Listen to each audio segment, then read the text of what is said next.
Assalamualaikum, salam sejahtera. Pemain ke-12.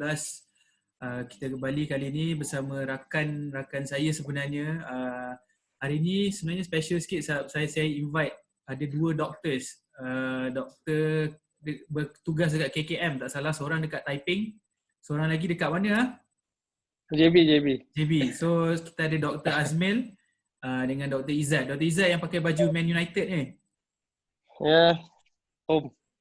So I think like the theatre of dreams. So sekarang ni kecoh pasal sebab semua liga bola sepak dah stop.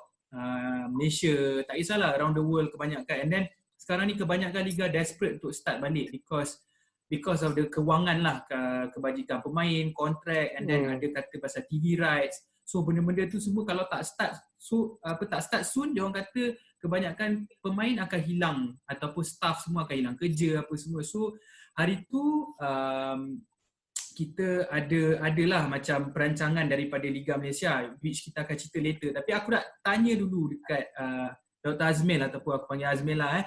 Mel, kau ada involve directly dengan COVID-19 COVID-19 dengan kau punya klinik KKM? Boleh katalah klinik kita orang kena hantar wakil untuk ambil sampel setiap minggu. So how does it work? Macam mana? Macam kalau kau involve sendiri, macam mana? Kau orang datang ke ataupun macam mana? How does it work? Tak, kita orang akan hantar grup 3 orang. Kita orang pergi kat satu klinik pusat ni. Okay. Kat situ dia orang drive through punya center. So kita orang pakai baju PPE semua. Lepas tu semua list-list orang-orang yang kena siasat. Diorang lalu kat situ pakai kereta ke ataupun pakai ambulans, diorang ambil nasal swab diorang lah. Okay, bila kita bercakap pasal swab ni, apa cara swab tu? Kita tak tahu, kita tak boleh bayangkan dalam kepala aku tak boleh bayangkan macam mana swab tu dilakukan. Macam mana, Mel? Boleh cerita tak? Swab tu dia basically, kau tahu apa Q-tip tu kan? Q-tip apa? Yang cotton. Okay. Cotton bud tu dia panjang lebih kurang dalam 15 cm. So dia akan masukkan kat hidung lah. Dia akan ikut flow hidung tu sampai ke hujung belakang kerongkong kau. Okay. And then cuma tak selesa sikit lah. Itu sahaja? Tak ada benda lain? Itu yang orang kata cara paling berkesan lah. Okay. Research itu yang paling berkesan lah. I see. Macam Izzat pula ada involve directly dengan COVID ataupun your clinic involve dengan COVID-19? I am actually in radiology lah. So basically in terms of direct contact, not as much as Dr. Azmil and my other colleagues in other departments. Tapi, you know, if they need scans, they will come by, especially patients with suspected symptoms, you know, this SARI or symptoms that are very similar to COVID. Or COVID positive patients, we isolate them, or we have to close out the CT room or X-ray room.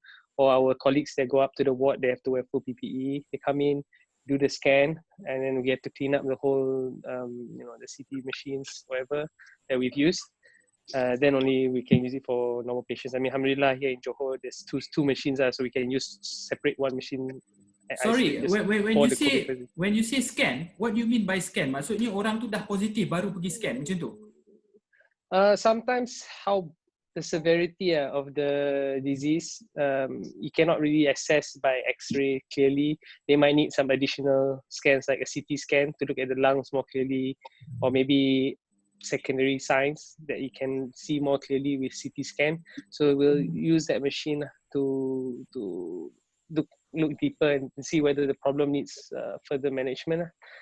I think it's important, especially for the managing teams, because we're just more supportive, but managing teams may need it more, especially in a time like this. Macam Mel, kau punya klinik ramai yang positif tak? Kita orang tak tahu directly data macam ni, benda-benda ni. Sebab benda-benda ni dia orang jaga supaya nak jaga privacy patient lah.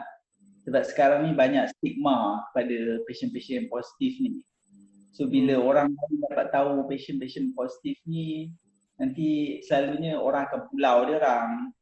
Macam tak nak serve semua. So benda-benda ni kita orang tak tahu. Usually orang-orang dekat pejabat je tahu. I see. Exactly.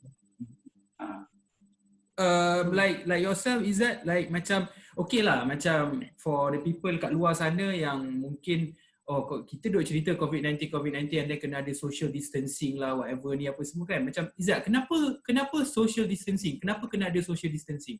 Why? I suppose put it simply lah, it's like, you know, the virus itself, or in fact any other viral problem is spread through contact most of the time.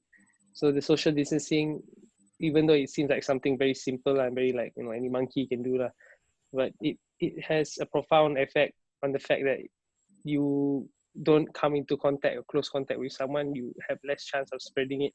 It's not the fact there's no chance. The other ways, like maybe through aerosol, or you know, you leaving your secretions on tables and someone else touching it, that doesn't negate those ways of transmission, but it's just another way of preventing. Then the other ways of transmission, like, you know, touching surface, or, you know, we can settle by washing hands. So basically you're trying to eliminate ways of contracting it, although there are many ways. You're just trying to cut down, you know, like, possibility lah. cut down those ways. Yeah, that's why social distancing is very important. And we are social animals. So basically we've just like taken some very big part of our innate human behavior and just removed it completely these past few months. Macam Mel, aku cerita pasal social distancing, and then macam untuk korang pula, macam untuk orang biasa, kenapa kena pakai mask? Apa signifikan dia pakai mask dengan kalau orang tak pakai mask?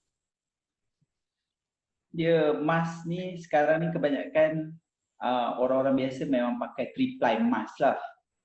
3-ply mask ni dia kalau ikutkan dia still virus ni boleh go through sebab tepi-tepi dia, lepas tu dia punya filtration dia tak cukup kecil untuk filter virus tu. Sorry, kau cakap triple mask? 3-ply. 3-ply mask tu macam mana? Apa yang biasa orang pakai ke macam mana? Yang biasa orang pakai tu. Yang warna biru and then warna putih. Macam tu? Yang mana biru atau putih atau yang warna hijau. Dia tapi tak boleh nak kata by warna je, Amin. Okay. Dia kena kotak dia tu, sama ada dia ada 3-ply ke tak. Tapi mask ni function dia lebih kepada untuk protect diri kita kepada orang lain kalau kita tak sihat. So let's say kalau kita tak sihat, kalau kita pakai mask, mungkin kita punya nafas tu, yang droplet dalam nafas kita, dia tak pergi jauh kalau kita pakai mask lah. So at least itu kita protect orang lain daripada diri kita. Sebab kadang-kadang ada setengah-setengah pesakit COVID ni, dia tak ada gejala, dia asymptomatic. So dia boleh rasa dia sihat, jalan pergi melata-melata, padahal dia dah infect ramai orang. So at least kalau dia pakai mask, tak adalah risk infection tu tak teruk sangat lah. I see. Okay, then kita masuk pula. Sorry, man? Sorry, man? Bukan tak teruk sangat, dia kurangkan risk untuk infection tu lah. Okay, sekarang ni kita masuk since pemain ke-12 pun banyak cerita pasal bola sepak. So kita dah masuk bola sepak pula dengan COVID. Macam aku cerita tadi, kebanyakan liga semua dah cancel apa semua. Sekarang ni desperate untuk start balik because of the economic part of it, kiranya kewangan apa benda semua. Untuk kau Izzat sebagai football fan dan sebagai doktor lah kan, hari tu ada kenyataan daripada MFL atau FAM, aku tak sure, tapi katanya nak start liga bulan Ogos. Kau sebab sekarang tengok trend menurun, tetapi kau rasa bulan Ogos tu possible ke? I mean, untuk kau rasa bukanlah possible, whether or not okay ke kita nak start bulan Ogos? Okay, first of all, I hope they cancel most leagues, especially the EPL, because I sure don't want Liverpool to be winning anything this year lah. But that aside, kalau like nak tengok the bigger picture lah, let's take a look at the bigger picture. COVID basically bigger picture is that semua is involving everyone. So the call has to be made that benefits everyone. I'm sorry to say lah, kalau you nak cakap pasal economic downturn ke economic if it affects the economy, yes it does, it will affect everyone. Benda ni memang semua orang dah kena lah. I mean even people who who do minor jobs, people who earn very salaries that are weekly salaries pun, and those who are earning millions, everyone has been affected lah. So nak cakap you nak start league, okay fine. First of all you decide on what is the basis you nak decide. Apa the guidelines yang kata it's safe to start the league, and at what risk are you willing to take.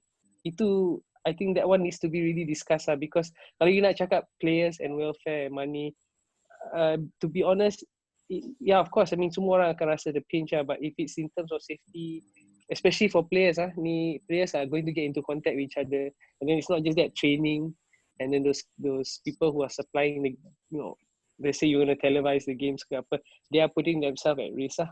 So is it time? I think probably we need more time to assess the risk. Yes and no is not the answer. The answer is what is the risk, and are you willing to take that risk untuk start up the league lah. For me, I think that's the main thing is the risk assessment. I mean it's the same thing kalau macam Azmi knows kalau kita buat decision nak extend MCO ke atau nak protect ourselves, especially those who are going to be exposed, kalau tak ada proper risk assessment, then I don't think it's fair, especially for the players. It's not fair for them.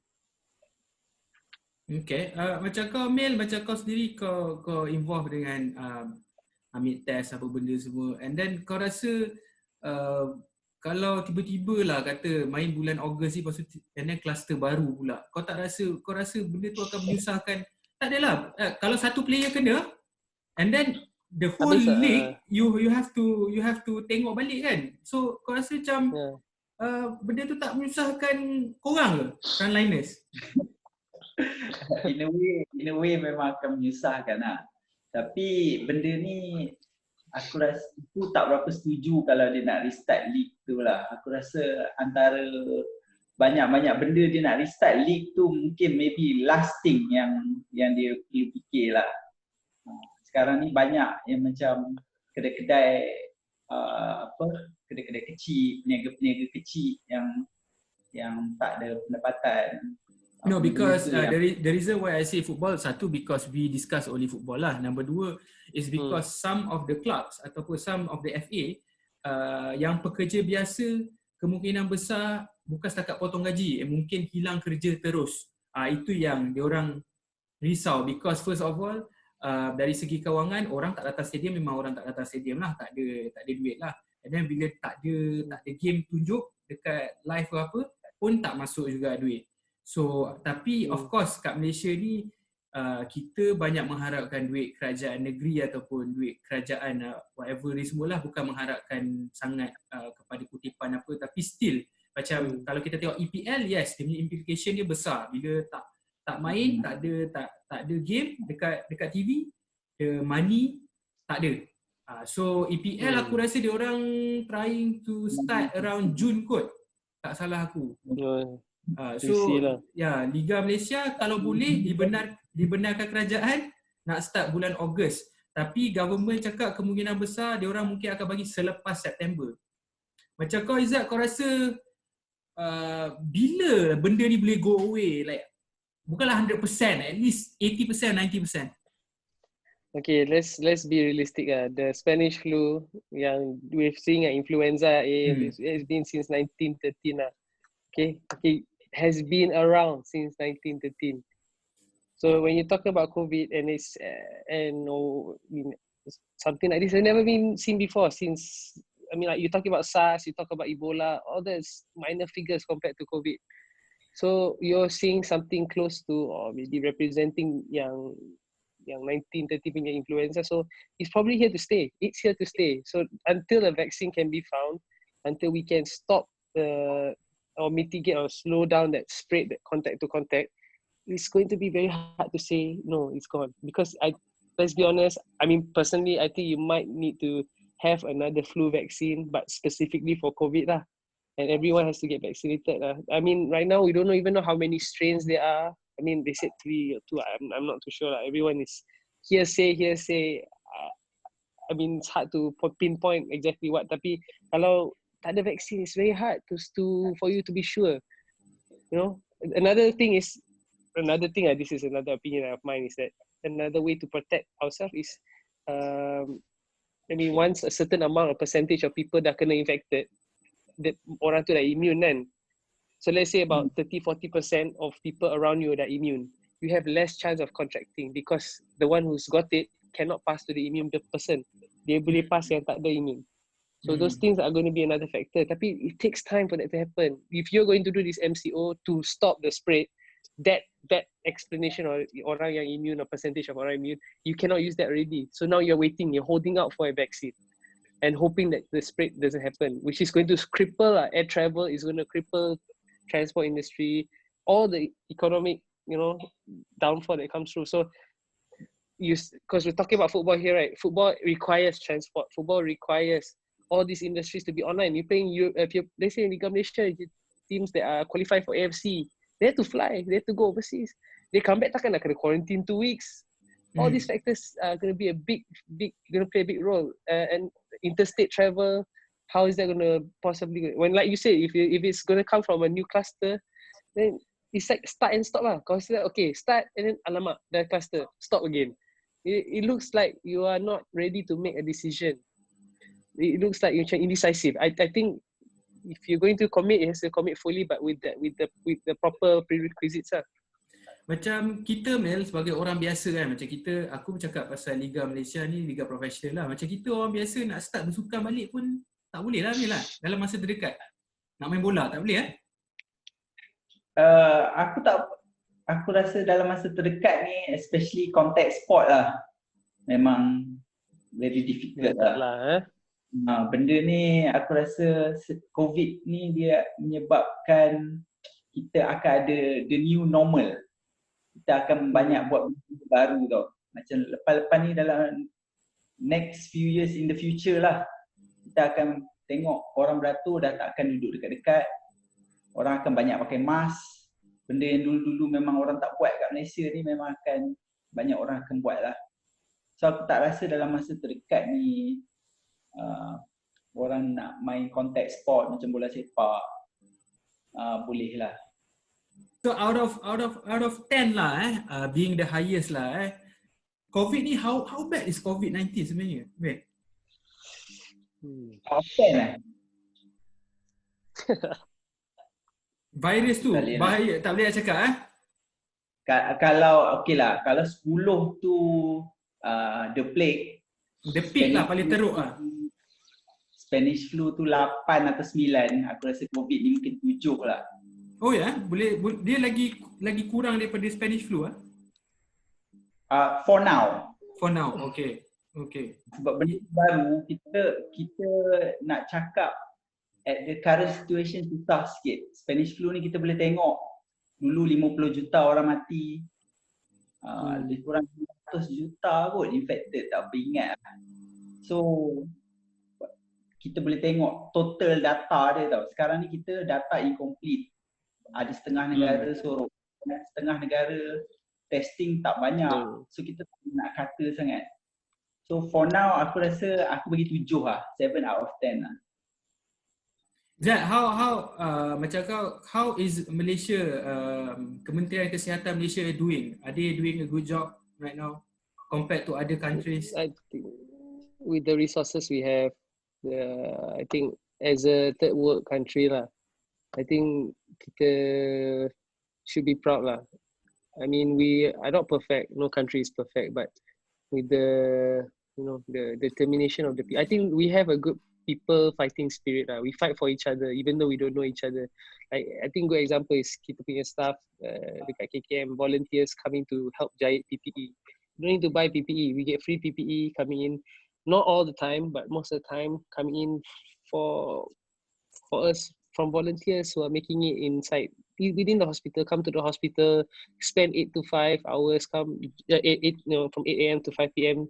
come and jahit and then go home. Then we reduce the burden, but all of this is coming from the people. So nak kata frontliners is just doctors. I think it's a misconception sebab we are all doing our part, and we all have a small role to play lah. So the bigger picture is, you know, kalau as a country we remain united lah, and you know, as compared to other countries, although adalah satu dua yang buat hal, you know, those people who are running around during this period doing things. I mean, again, it's up to you lah, but I don't see it as bad lah as other countries, you know, like in the States atau UK where the cases are going up already 1 million. I mean, we are doing a good job. Yeah, and I'm quite proud to say as a Malaysian. Mel, apa nasihat kau untuk kita jaga daripada nak kena jangkitan ni untuk orang ramai? Untuk aku, kita kena konsisten lah benda ni. Setakat ni kita tengok PKP kita memang nampak efek yang bagus lah. Kita punya curve penyakit orang yang dijangkiti tu semakin mendata. Tapi kalau kita tak terus vigilant, kita tak terus konsisten buat benda-benda ni, aku rasa akan ada next wave lah, with surge pesakit-pesakit baru. Aku rasa itu sajalah yang kita boleh kongsikan dengan orang ramai. Macam aku cakap, diorang ni tak expert tapi they are doctors. Azmil involved directly. Adalah involved directly juga. Izzat, KKM, you punya KKM pun ada involved directly tapi you tak involved directly sangat lah kan? Yeah, I wouldn't say I'm a frontliner per se lah. The credit goes to those who are really out there. I really respect them, and I wouldn't say I wouldn't disrespect them by saying I'm a frontliner. No, I think they deserve all the credit lah. Okay, so I want to say thank you. Terima kasih kepada Dr. Azmil, Dr. Izzat. Sehingga kita berjumpa lagi. Assalamualaikum. Anytime. Bye-bye. Wassalamualaikum. Bye. Bye-bye.